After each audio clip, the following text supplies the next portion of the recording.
Gerc, José Eduardo Vinhais Gerc, consultor da FGV, muito obrigado por ter aceito o convite. É um prazer novamente estar aqui conversando com o meu amigo de muitas décadas, não vou lhe dizer nem quantas. Melhor não, né? Trabalhamos juntos em alguns lugares, compartilhamos a mesma escola de engenharia, o mesmo colégio, montamos juntos. Isso, Tá? isso. Passamos por muito tempo. Você é o segundo ex-cavalariano que veio aqui. O Dias já esteve aqui. O Dias, Paulinho Mediano. Paulinho Mediano. Eu vi a fala dele. Isso, Paulinho já esteve aqui. E Orlandinho esteve aqui do IME. Não era cavalariano, mas veio aqui. Então, assim, você é o segundo ex-imiano e o segundo ex-cavalariano. Obrigado por ter vindo. E eu vou te pedir para você começar falando um pouquinho da tua trajetória profissional. Só que eu quero te pedir para ir de trás para frente. O mais recente lá para o começo, até onde der para chegar. Tá bom. Bom, antes de mais nada, obrigado, Ronaldo, pelo convite. Eu tenho assistido as suas edições anteriores, Duas Taças e um Barril. Aliás, andei até fazendo conta de quantas taças dessa eu precisava para encher um barril. 159 minutos, falei, poxa, haja vinho, né? Logo que você anunciou o programa, eu falei, poxa, né? Tentei fazer essa conta e desisti. Mas, enfim, sinto-me muito prestigiado em estar aqui. Muito obrigado pelo convite. Tá? Então, vamos lá. Minha trajetória culminou agora com a consultoria na FGV. Né? E falando rapidamente lá, eu sou, na verdade, um pesquisador associado, que é o que eles chamam de pesquisador consultor associado, para específicos projetos. Projetos que eu venha a levar para a FGV ou projetos que a FGV tenha e julgue que a minha participação vai acrescentar, vai adicionar ao projeto. E também estou num quadro lá, tipo reserva de professores. Entendi. Tá? Em disciplinas que eu tenho, enfim, alguma experiência. Foram 27 anos que eu lecionei em universidades particulares. Então, agora, em agosto mesmo, tinha uma disciplina que eles queriam que eu desse, eu viajei com a família, não pude, mas, enfim. Então, a minha dinâmica lá com a FGV é de ajuda. Né? Por exemplo, indicando professores, recentemente indiquei um professor lá na área de exploração, um geólogo, porque eles não tinham quem desse essa disciplina. Então, é uma ajuda, é uma troca de auxílio meu com a FGV e participo de todos os eventos da FGV, convido pessoas, enfim, é uma relação muito saudável e muito bacana para mim. O ambiente lá é muito bom, né? É muito bom. E eu fui muito bem acolhido pelo diretor, Carlos Quintela, um amigo muito querido, então me sinto muito feliz em conviver com aquele grupo. Bom, isso foi depois da minha quarentena, né? Eu saí da presidência da PPSA, eu tive uma quarentena de 6 meses. E depois dessa quarentena veio o convite do Quintela para integrar a equipe. Na PPSA foram 4 anos e 4 meses. Eu entrei lá em 2019, a convite do nosso amigo, o ministro Bento. E foram 4 anos muito intensos. A gente talvez depois possa ter chance de falar, porque senão eu vou tomar todo o tempo aqui falando. A única coisa que eu vamos dizer assim, reforçaria agora é que nesses 4 anos foram um dos 4 anos mais importantes da história da empresa. Por quê? Foi exatamente nesses 4 anos que aconteceram os 2 leilões dos excedentes da seção onerosa. E quando eu lá cheguei, o ministro Bento falou, a sua missão, porque não tem negócio de desafio, não, é missão cumpre-se. Eu falei, ministro, pode deixar, eu não vou ter desafio, eu vou cumprir a missão. Vai ser estruturar a empresa para atender a demanda que virá desses 2 contratos, desses 4 contratos, na verdade, né? Sépia-Itapu, Itapu e Búzios. Então, assim foi feito. Volumes enormes, né? Então, você deve estar vendo aí no jornal, as notícias, enfim, os 4 dos maiores campos brasileiros. Tá? E isso foi feito, tá? A gente estruturou, dobrou a empresa. Eu cheguei lá com 31 colaboradores, saí com 62. Colaboradores que eu digo como a gente chama de funções, cargos de comissionados, que até então não tinha concurso público. Antes da PPSA, eu fui diretor da Polo Tubulars por quase 9 anos, empresa do ramo de soluções tubulares, tem a Petrobras como seu maior cliente, exportava tubos também para a América do Norte, Canadá, empresa transnacional, né? Que tem um braço aqui. Tem um braço aqui, mas ela nasceu da joint venture com a US Steel, que é gigante americano. Gigante americano, isso. Com o grupo Peixoto de Castro, GPC. Tá? Mas ela é uma empresa de capital fechado, apesar de estar aí, né, pertencente ao grupo GPC, ela é uma empresa de capital fechado, e eu fui diretor comercial lá durante quase 9 anos. E foi também uma época de muito aprendizado, eu nunca tinha trabalhado diretamente na área comercial, liderando vendas, campanhas, examinando contratos, fazendo propostas para a Petrobras, precificação de propostas, enfim. Você trabalhou na área de material, lá você Você sabe quão difícil é a gente vencer toda aquela barreira, né, e conseguir assinar um contrato com a Petrobras. E antes disso, eu talvez misture um pouco aqui, porque foi consultoria em empresas como Superpesa, a Impact Solutions, sempre na área de fluidos de perfuração, aditivos químicos. Eu atuei também na UD Group Macaé, uma experiência muito boa, 2 anos lá, com um colega nosso de Petrobras chamado Alexandre Quadrado, era o Country Manager, conhece o Alexandre? E o Alexandre me convidou para ir para o Macaé, fiquei lá 2 anos com contratos, gerenciando, depois dirigindo a base, com contratos de reparos navais. A gente tinha P10, P16, P17, P23, as PEIs, as drilling rigs da Petrobras, estavam sob a nossa guarda com relação a reparos. Reparos, não operação. Né? Não, reparos. Toda a parte de manutenção, revamp, etc. Tá? Antes de Macaé, eu tive a oportunidade de viver na Petrobras também como engenheiro, vamos dizer assim, contratado, né? A gente chamava do crachá marrom, por 2 oportunidades. Uma com o gerente Braulio, uma pessoa assim, notável também, Braulio Bastos, quem eu conheci no Copiad, fazendo MBA em Finanças, e me convidou para rodar para um EVTE. Na época tinha uma certa especialidade em estudo de viabilidade técnica com o EVTE do FPSO Marlim Sul. Se o campo de Marlim Sul deveria ou não adiantar a produção, trazendo o FPSO, se somando a P40. Sim. Você tinha 2 opções, né? Que se adiantar a receita... Exatamente. Então, a gente... Que é a chave da indústria do petróleo. A chave da indústria do petróleo. E foi uma época muito fértil, trabalhei muito em contato com Solange Guedes, depois veio a ser diretora, ela era gerente setorial da área de reservatórios, ela que me fornecia as curvas de produção para rodar as planilhas Progrid da Petrobras, as famosas planilhas Progrid. E, cumprida essa missão, o resultado foi a aprovação do projeto, ou seja, vamos adiantar a produção e trazer o FPSO, foi afretado o FPSO. Em outra oportunidade também como contratado lá com o Marcelo Restum, no Gazene, no início do projeto. Nosso colega Gazene, também. Nosso colega também. Aliás, uma excelente pessoa, um dia para vir aqui. Hoje ele está na PPSA, né? Está lá como superintendente. Legal. E no projeto Gazene, mas no início do projeto, ainda na fase de contratação, aquelas decretos de desapropriação, eu tratei muito uma parte documental nesse início para ele. Tá? Tive uma passagem rápida pela Telemar, com gerência executiva da Oi, de Inteligência Competitiva e Internet, com outro colega de colégio, Jorge Moraes. Isso eu não lembro. Você não lembra, não? Ele era de artilharia. E com o Enes. Claro que sim, Enes trabalhava lá também. E antes disso, foi a minha década fora do petróleo. Foi quando eu resolvi empreender, né? E passei a ter franquias da Trópica e da Racimec na área de informática. Então, eu vendia, tive loja em Ipanema, inclusive. Olha. Gigatronics, uma loja em Ipanema, junto com o Dr. Simão Brauer, da Racimec. Racimec era aquela empresa que fazia aquelas máquinas de loteria esportiva, lembra? Sim. Tinha uma fábrica lá em Jacarepaguá. E ele se meteu nessa área de informática e me chamou. E por que eu fui para essa área? Porque enquanto na Petrobras eu fiz aquele curso de análise de sistema da PUC. Então, na época, eu conhecia bastante de informática, era micreiro, eu rodava programa em Fortran, em DBase, Pascal, enfim, eu era muito bom nessas disciplinas e resolvi empreender durante 10 anos.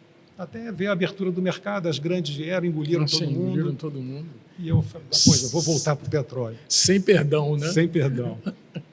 Mas, durante essa década também, uma coisa muito especial, Ronaldo, foi que eu comecei a dar aula. Eu tinha acabado o mestrado na Petrobras, né, lá ainda no SEMPES, e com esse mestrado eu me habilitei para a Veiga de Almeida e me admitiram lá como professor do curso de engenharia, do básico, lecionando todas aquelas disciplinas de matemática, cálculo numérico, estatística, enfim, toda aquela gama de disciplinas. E foi um longo percurso, porque eu acabei ficando 27 anos lecionando. Caramba! 27. Mas sempre lá na Veiga? 93 até 2020. Sempre na Veiga e em outras também. Castelo Branco, a UERJ, eu cheguei a ser professor convidado da UERJ, cálculo numérico, a Universidade da Cidade, que hoje nem existe mais. Nem existe mais, Então, tive uma passagem curta por outras, mas na Veiga de Almeida fiquei os 27 anos. Até 2020, quando eu assumi a PPSA, ficou difícil. Aí ficou. Mesmo dando aula à noite, eu não tinha hora para sair, não deu para conciliar. E no início da carreira, depois do IME, a Petrobras. Sim. Como engenheiro concursado, de 1981 a 90. Primeiro no campo de Carmópolis, Bahia, ali, estagiando. Você fez o concurso para a Petrobras ainda aluno ou não? Foi logo Eu depois fiz, que você... era final do ano, ainda aluno. Ainda aluno. A gente fez o concurso, acho que em novembro, estava se formando. A Petrobras já deixou que quem se formasse naquele ano... Sim, ela tinha essa prática. Essa prática. Quando estava no finalzinho do curso, já poderia participar do concurso. Exatamente. Ah, legal. E aí tu foi para a Bahia? Interessante. Aí eu fui para a Bahia fazer o CP. Uhum. Só uma nota aqui que vale real, já que a gente falou no IME, da nossa turma do IME desse ano, de 50 que saíram formados, 37, se não me engano, fizeram o concurso da Petrobras. Caramba. 36 passaram. Nossa. Porque éramos muito bons alunos, estavam bem formados, e na época foi do segundo choque do petróleo, se não lembro, 78, 79. Então, aquela mantra, aquele ditado, você vai sair do IME, você sai empregado. Já não mais. Não mais. Não mais. A única chance que veio real para a maioria de nós foi o concurso da Petrobras. E aí todo mundo foi para a Bahia? Todo mundo foi para a Bahia. Uns para o curso de produção, outros para o curso de perfuração. Lá a turma foi dividida. E foi isso. E antes disso, o IME aí, que nós compartilhamos também, a mesma escola. E o Colégio Militar antes disso. Isso. Para não me alongar muito. Excelente. Olha, um resumo emblemático assim, de uma carreira... Em poucos minutos, 40 poucos e poucos minutos, anos. 40 e poucos anos. Lá, como presidente da PPSA, você tocou em alguns pontos assim super importantes, que foram os 4 campos da seção do excedente, né, da produção do pré-sal. A formatação disso deve ter sido, apesar do Bento não querer chamar de desafio, te deu como missão, deve ter sido um desafio enorme, porque foi a primeira vez que isso foi feito. Foi a primeira vez que isso foi feito. Na verdade, e não foi conduzido pela ANP, né? Porque a ANP que conduz os outros leilões dos campos. Esse leilões ainda foi conduzido pela ANP. Os parâmetros, inclusive os parâmetros da alíquota de óleo mínima e os bônus de assinatura foram calculados pela ANP na época. Tá, mas o leilão em si foi a PPSA que fez ou foi a ANP? Foi a ANP. Foi a própria ANP. A gente foi o leilão como convidado. Entendi. A PPSA só passava a agir depois dos contratos assinados. Aí que ela mais ou menos como os outros contratos de concessão. Mais ou menos, exatamente. Porque para o mercado assim transparecia que a PPSA estava à frente de tudo. Não. Nós ajudamos em algumas minutas de decreto do ministro Bento, na época, pediu um auxílio para a gente, para certos parâmetros que precisavam ter nas minutas, nós ajudamos, colaboramos, mas nossa responsabilidade só começava com a assinatura do contrato. Tá. Mais complicado estar num cargo de uma empresa estatal ou é liderar uma empresa privada? Como é que você... Olha, Ronaldo, a PPSA, eu chamava a PPSA do rato que ruge. Lembra um filme do Peter Sellers? Sim. Que ele vai com um barquinho e invade os Estados Unidos. Isso. Era o rato que ruge. Genial o filme. Genial. E por que rato que ruge? Porque apesar do seu tamanho diminuto, ela é de uma responsabilidade ímpar, porque ela prova, vamos dizer assim, todos os custos e investimentos que acontecem no pré-sal, naqueles campos, que vão ser abatidos, né, para que a gente calcule o custo em óleo, para que se calcule o óleo-lucro, além de presidir o comitê operacional. Tá. Então, você tem um comitê operacional que ela preside com 50% dos votos, e tem o voto de qualidade. Então, para efeito de uma gestão de um contrato de partilha, a PPSA tem mais poder de mando do que a própria Petrobras, que é a operadora da maioria deles. Entende? Por causa dessa posição, braço do governo, que representa os interesses da União. Entendeu? Então, eu me senti assim com a responsabilidade super. Né? Quando o ministro Bento me convidou, eu estava muito bem na Polo. Inclusive, eu abri mão de certos recursos financeiros, eu esqueci de tudo. Ministro, vou contigo nessa missão. Para mim, assim, eu encarei aquilo como... Tem convite que não dá para negar. Não dá para negar. Convite que não dá para negar. E mais sabendo que ele precisava de uma pessoa da confiança dele ali, eu fui. Ele me deu... vamos dizer assim, total liberdade de montar a diretoria. Ele falou, Gerck, você mobile a casa. Ou seja, como todos os cargos ali eram cargos comissionados, ele deixou até que eu indicasse para ele os diretores. Tá. Ele fui muito feliz. Foi lá e nomeou. Ele foi lá e nomeou só, né? Você ele indicou, foi lá e nomeou. Mas a indicação... Não, você montou uma equipe lá excepcional, uma equipe, né? Excepcional. Modéstia à parte, muito boa, muito boa. E vários deles você conhece. Isso. Claro. Justamente por isso que eu estou falando. Tem umas figuras que vão ter que vir aqui qualquer hora para conversar também. Eu acho que vocês vão ter história para contar. Sim. Não é questão de tempo só, é questão de tempo. A gente vai encaixando aqui. Tá bom. Os volumes assim sempre crescentes lá que a PPSA foi ao longo do tempo angariando nos seus processos, tornaram a empresa, como você falou, um monstro, né? É um monstro. É um pequeno, mas que ruge alto aberto. Ruge alto. Vai rugir mais alto. Vai rugir mais alto. É isso que eu ia te perguntar. A tendência é aumentar isso, não? Apesar da gente ver, PPSA bate recorde, eu não gosto muito dessas notícias, porque parece que, sabe, está se fazendo um feito. Não, é normal. Todos aqueles campos que a PPSA basicamente gerencia, eles estão numa curva de ramp-up. Isso. Tá? E vão atingir um platô lá por volta de 2028, 2029.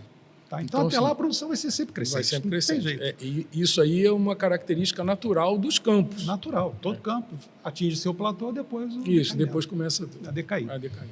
Então, esse ramp-up vai durar, Ronaldo.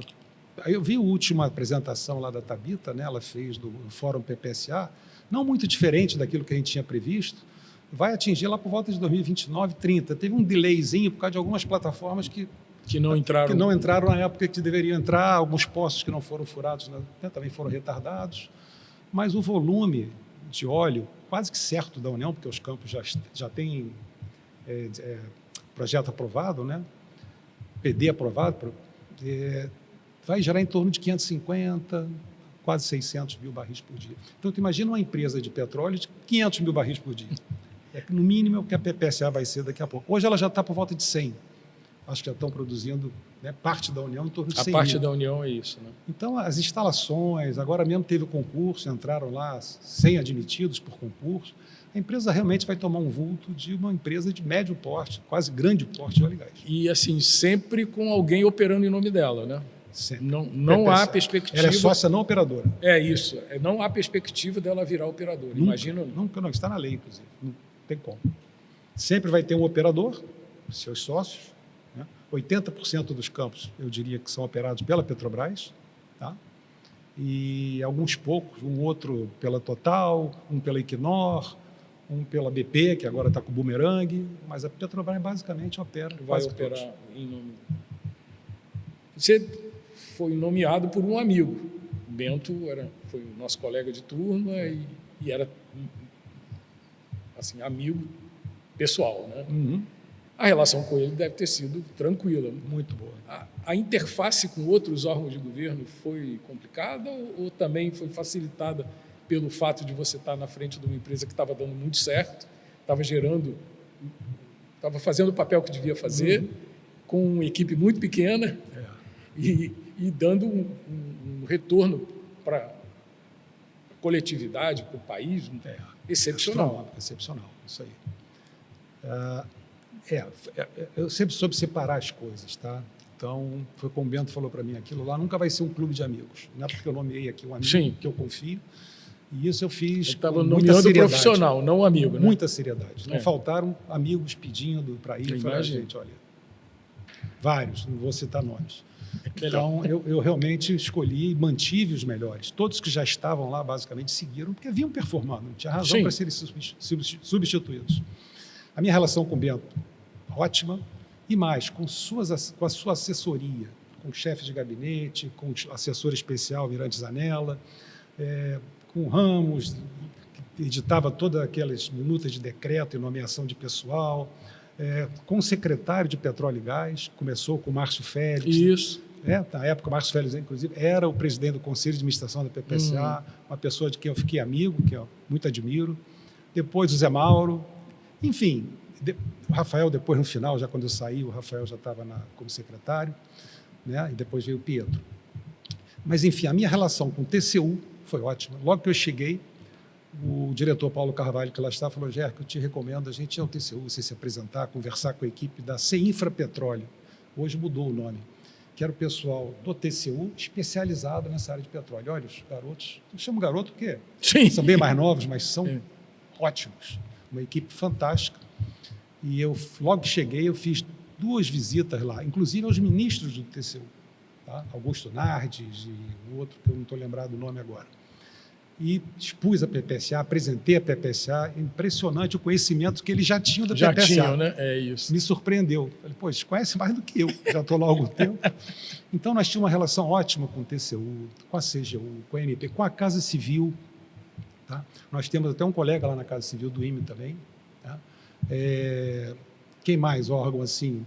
o IBP nem se fala, né? Apesar de não ser um órgão governamental, mas o IBP, a EPE, a ANP, com o Almirante Saboia lá no Sim. comando.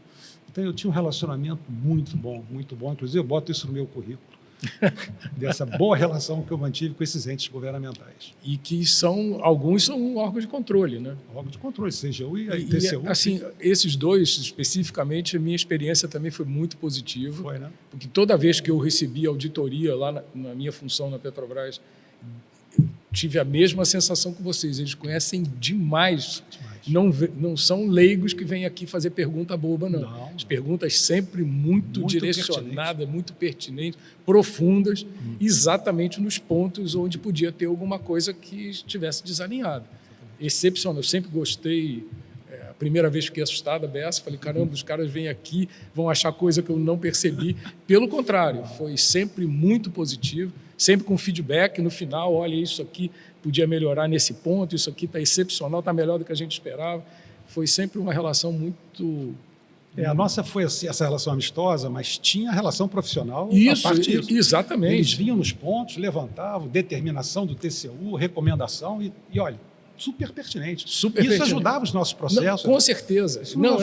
Esse é um resultado que eu acho assim, como brasileiro. Aí não é o auditado nessa história. Não, brasileiro. É o brasileiro que está ali com alguém que está tomando conta das coisas que são nossas. Né? Isso, exatamente. Esse é o ponto de vista que eu sempre levei nessa história. E ficava muito contente, cada auditor, cada final de auditoria, eu sempre ficava muito contente, estão tomando conta das coisas direitinho. Cheque, né? Isso. E depois dava o feedback, é outra coisa legal. O cara sai da auditoria e não fala nada, está certo, está errado, pode melhorar, não dava um feedback detalhado, excelente, foi sempre muito bom. Lá na Petrobras você viveu 2 cenários, né? Você viveu como engenheiro concursado logo no começo e depois como engenheiro terceirizado. Esse é um mundo que muita gente fica meio assustado com essa história. A quantidade de terceirização em determinados períodos da Petrobras foi enorme. Para você, como profissional, fez diferença? Diferença deve ter feito, mas assim, sempre faz diferença, em termos Ronaldo, de performance tua como engenheiro. Olha, performance, a gente tem uma formação que onde a gente estiver, a gente vai zelar para performar da melhor forma possível. Isso vem da nossa formação, eu, você, enfim, vários colegas nossos. Então, a nível de performance, eu diria que não. Claro que eu tinha diferentes responsabilidades, né? Então, eu, enquanto funcionário de carreira, eu assinava projetos de pesquisa, eu demandava coisas, né? Depois transformar em DIPs e reuniões, solicitava reuniões. Não, como prestador, eu era um prestador de serviço. Então, era diferente a nível de responsabilidade, evidentemente.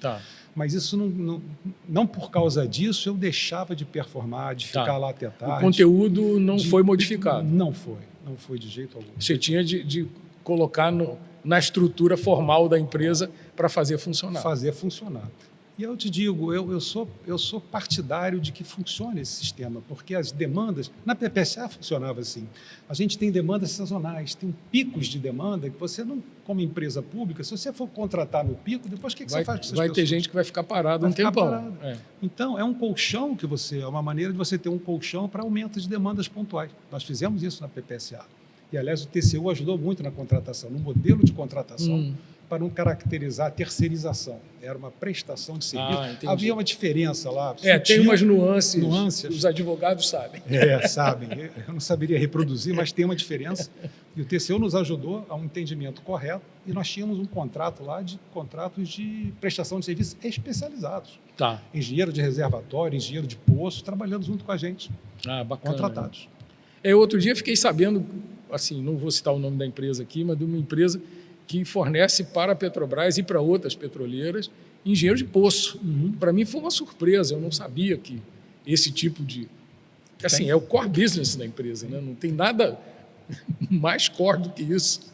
E isso se terceiriza também. Terceiriza, eu conheço isso, conheço essa atividade. Imagino. E tem sempre pelo menos para o grande público, essa questão da terceirização sempre tem um olhar meio negativo. Estão desviando função, estão colocando alguém que não tenha... Eu acho que não.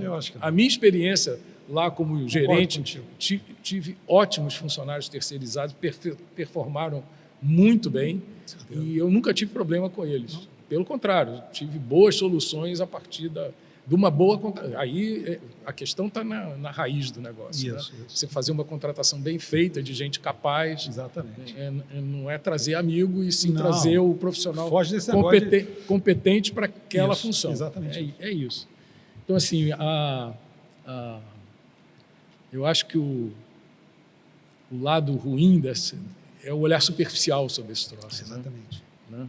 Quem olha isso com um olhar de vai arranjar ali uma boquinha para alguém, aí de fato não funciona. Aí não funciona. Se fosse assim, não funcionaria. Tudo na vida tem que ser feito com responsabilidade, né, Ronaldo? Exatamente. Então, quando com responsabilidade e competência, tem que dar um E botar o profissional certo no lugar certo para performar aquilo que precisa ser feito.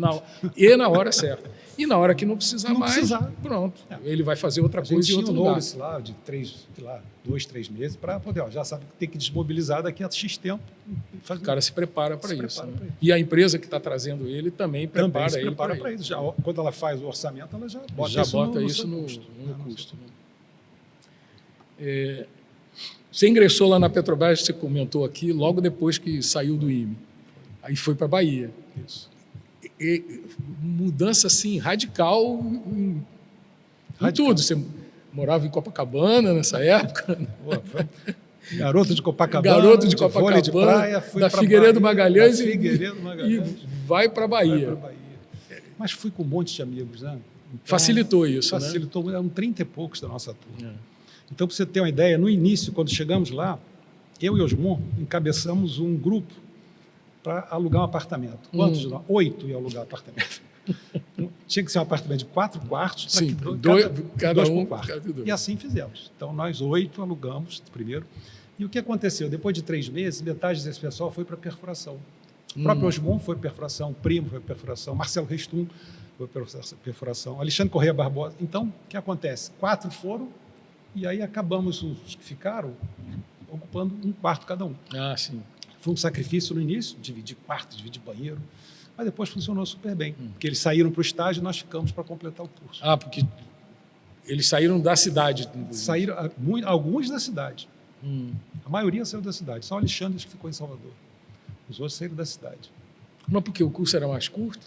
Porque perfuração fazia o seguinte, fazia 2, 3 meses de curso, aquele ambientação inicial, eles iam para o estágio de campo, depois voltavam para completar o curso. E a produção fazia o curso inteiro para depois sair. Entendi. Essa era a dinâmica na época. É interessante. Você, por quase 10 anos, foi sócio de uma empresa privada. Não? Dono de empresa. Dono de loja. Dono de loja. Eu ficava lá na loja, no balcão. Radicalmente diferente de tudo que você já tinha feito antes. Tudo. Mas foi positivo? Assim, imagino que sim, né?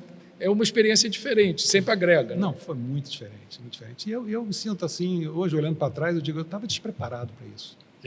Porque a gente era engenheiro, a gente sabia calcular, a gente não sabia empreender, né? Entendeu? Não nos prepararam para isso. É verdade, isso é um fato. Eu fui com uma de curioso, amparado um pouco, por exemplo, essa de São Paulo, a Trópica, era uma franquia. Então eu tinha que montar a franquia. Eles faziam tudo, mandavam o produto, eu só revendia.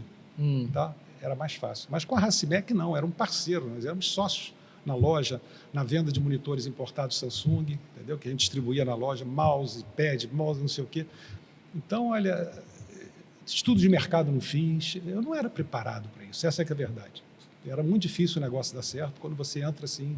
As escolas de engenharia hoje, algumas já têm, inclusive, cadeiras de empreendedorismo, mas naquela época isso simplesmente não existia. Em nenhuma escola, né? Não existia. Você ia fazer isso numa escola de administração, ou numa pós, ou numa escola de economia, mas na engenharia não, né? Não existia.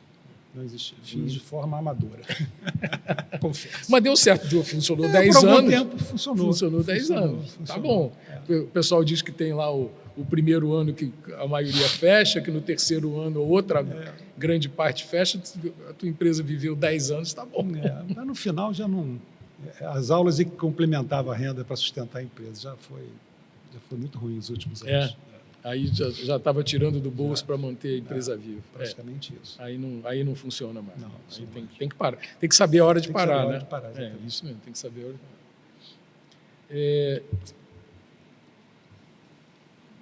As entregas que você fez lá na Petrobras como engenheiro tanto o engenheiro concursado como o engenheiro terceirizado, elas eram vistas de forma diferente? Você percebia isso?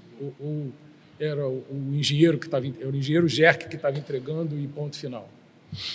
Olha, lá no SEMPES, as entregas eram muito feitas em grupo de trabalho. Então, você tinha um projeto de pesquisa, por exemplo, que o químico Calil coordenava. Você tinha um hall de pessoas que assessoravam, que compunham um projeto e ajudavam no projeto. Então, o que ficava muito em evidência sempre era o nome do coordenador, daquele que liderava o projeto. E você era um membro da equipe. Tá? O único projeto que eu liderei lá foi um projeto de um testador externo de conexões, XLD, External Leak Detector, que chegou lá para a gente testar no galpão para depois ir a campo. Mas, rapaz, não foi. Petrobras gastou uma fortuna naquele equipamento. A gente fez os testes que tinha que fazer e ele acabou não ficando, acabou não indo, até onde eu saí da Petrobras, ele não indo a campo. Ele abraçava uma conexão externamente para testá-la com relação a vazamento. Porque o crítico de uma conexão entre dois tubos não é a pressão interna, a resistência à pressão interna, é a pressão externa. Então, esse equipamento era quase que uma chave hidráulica, ele abraçava a conexão e, por fluido, ele testava para saber se estava estanque. Tinha que instalar isso na sonda. Mas, que isso é comum na indústria de petróleo, essa obsolescência prematura é comum. Alguma coisa deve ter aparecido numa vertente tecnológica alternativa que deixou ele obsoleto antes dele ir para campo. Sim. Provavelmente ou o tempo demandado por ele. Exatamente. Vis-a-vis as falhas, ou seja, gastava-se tanto tempo com ele que era melhor de vez em quando ter uma falha e corrigir a falha. Não sei. Sei que eu não via esse equipamento atuado. Mas essa assim, você trabalhou no SEMPES, o SEMPES tem lá uma série de soluções que andam durante um período grande lá dentro de desenvolvimento e, no final das contas, ela não, ainda que performe bem em testes, etc., não vai para campo porque uma outra rota tecnológica deu uma solução melhor, mais rápida, mais barata, mais segura, seja lá que adjetivo venha a ter. Mas é comum disso acontecer. Às vezes, quem está lidando com o assunto fica frustrado, né? Pô, trabalhei 3, 4 anos nesse negócio e, no final das contas, não foi nem para campo. Foi uma certa frustração naquela época. O equipamento ficou lá no galpão um tempão e não vi destinação para ele. Mas provavelmente deve ter sido alguma coisa nessa. E quando você vou voltar para o assunto da PPSA, claro. A tua interação fora do Brasil teve alguma coisa significativa? Pares de empresas parecidas com a PPSA fora? Não, pouca interação. Com quem a gente mais interagiu, ou talvez com a única interação que tivemos fora do Brasil, não fui eu que fui, eu mandei o Antônio Cláudio, foi com a Statoil, lá na Noruega. Ele foi lá no congresso. Não tem muito paralelo do que a PPSA... Não tem. E a agência de Angola, que Angola, parece que a ANP lá é da PPSA, ela tem as duas funções. Ela tem as duas funções. Então, os angolanos vieram uma missão grande e trocaram muita informação conosco, tivemos uma boa interação com os angolanos, no sentido de passar para eles a nossa experiência, a nossa vivência. Sim, mas não tinha petróleo. Não tinha ninguém à frente, né? A PPSA meio que desbravou esse cenário, é a minha percepção. Não tinha ninguém à frente.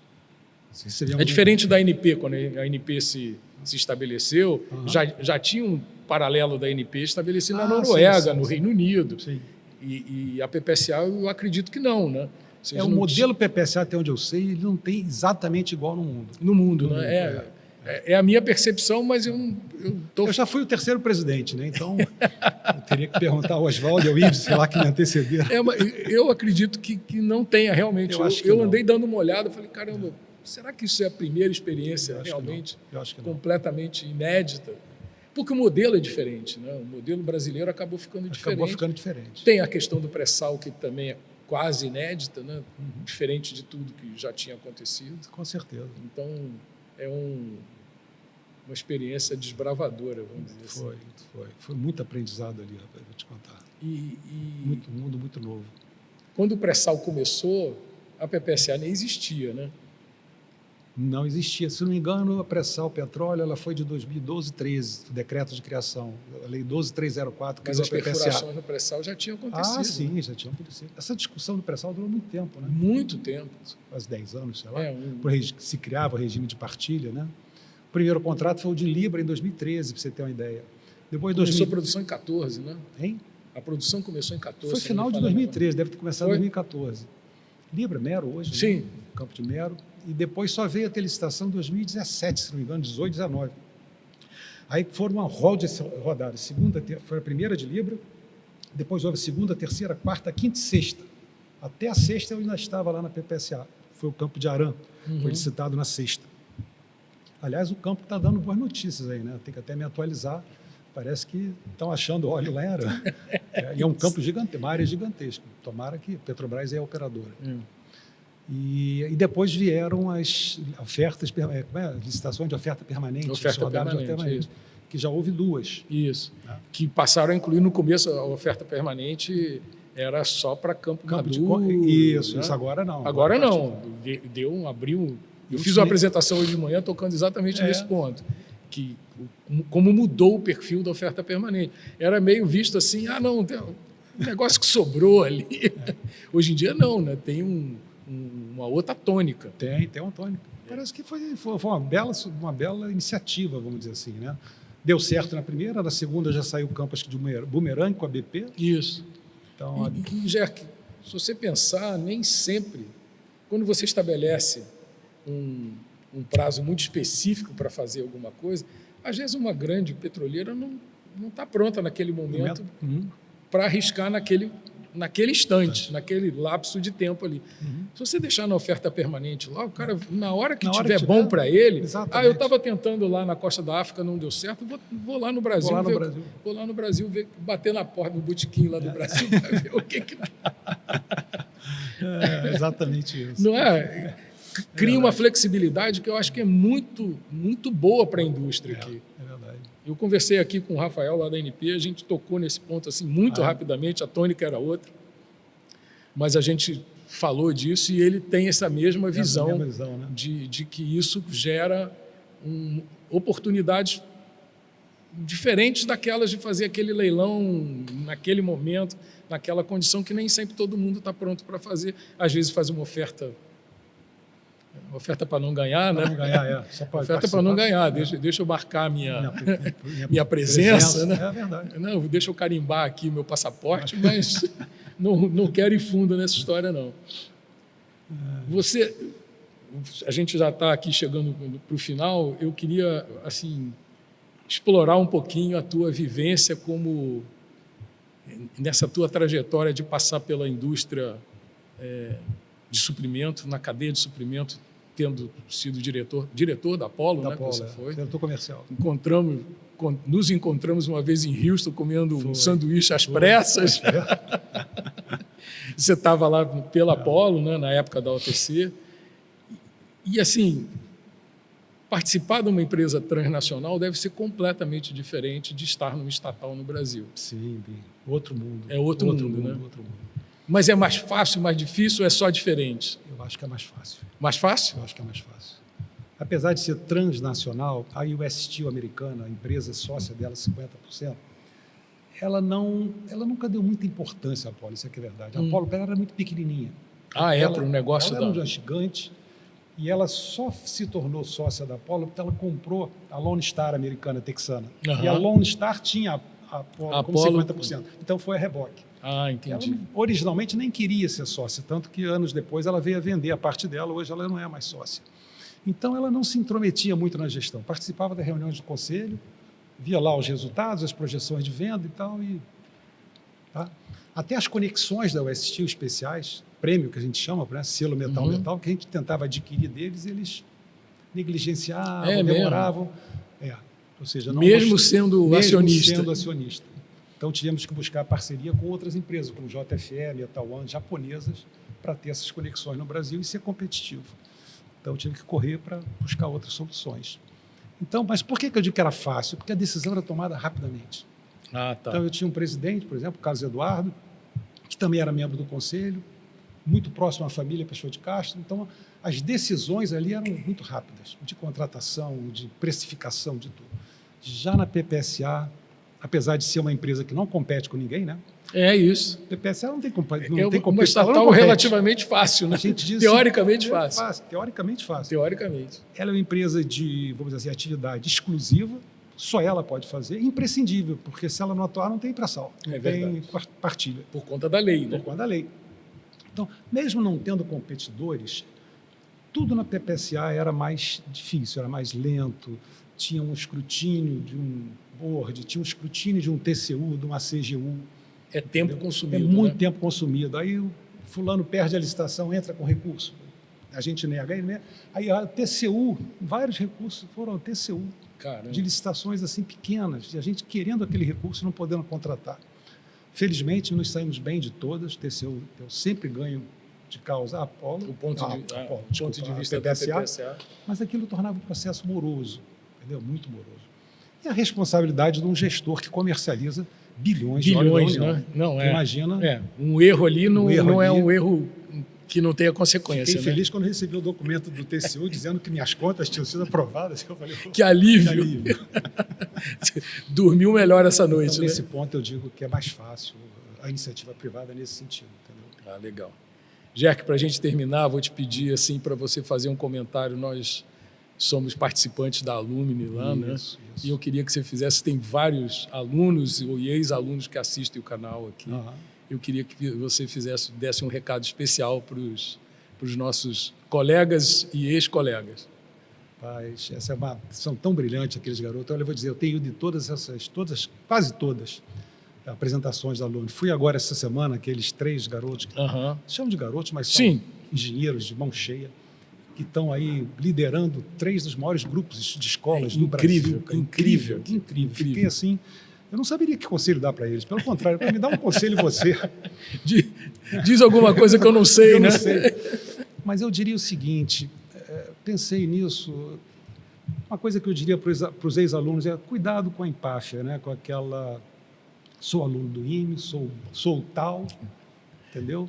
Cuidado com isso, porque sempre tem um campo muito fértil à frente para você aprender e aprender. Então, não parem por ali, né? Se especializem. Não saímos de lá sabendo tudo, né? Não saímos de lá sabendo tudo. Não sabemos tudo até hoje, né? Não sabemos tudo até hoje. Eu não paro. Acabei de fazer o MBA lá no Paulo Guedes, de macroeconomia. Agora eu estou fazendo de IA. A gente não pode parar. E eu estou com 68 anos. Então, eu só quero que aquela garotada mantenha a curiosidade ativa. Porque eles são brilhantes. Eu tenho visto lá as palestras que eles têm dado. Olha, impressionante como eles são desenvoltos, empreendedores, coisa que nós não aprendemos a ser, parece que agora eles estão aprendendo a ser. Mas eu digo que mantenham a humildade de... ainda sou um pouco ignorante, tem muito a aprender. Tem muito a aprender, porque né? eles vão... Enfim, o céu é o limite para eles. Isso aí. Jerk, muito obrigado por ter vindo. Um prazer enorme, a conversa ótima. Muito obrigado. Obrigado pelo vinho. Saúde. Tintim. Saúde. Eu tenho uma lembrança para você aqui. É uma caneta personalizada do canal. Você é a primeira que está recebendo. Obrigado, meu querido. Obrigado pela gentileza. Mandei fazer aí especialmente para o canal, com o nome do canal gravado. Essa caneta tem 2 cargas, então aí dentro tem uma segunda carga quando acabar. Para eu anotar minhas aulas de Isso, aproveita. Eu anoto tudo, eu sou bom aluno. Aluno dedicado. Estou melhor aluno agora do que no livro. Acho que eu estou ficando com a memória mais... Não, a memória da gente vai ficando mesmo. Vai ficando pelo caminho. Legal. Muito legal, Ronaldo. Muito legal.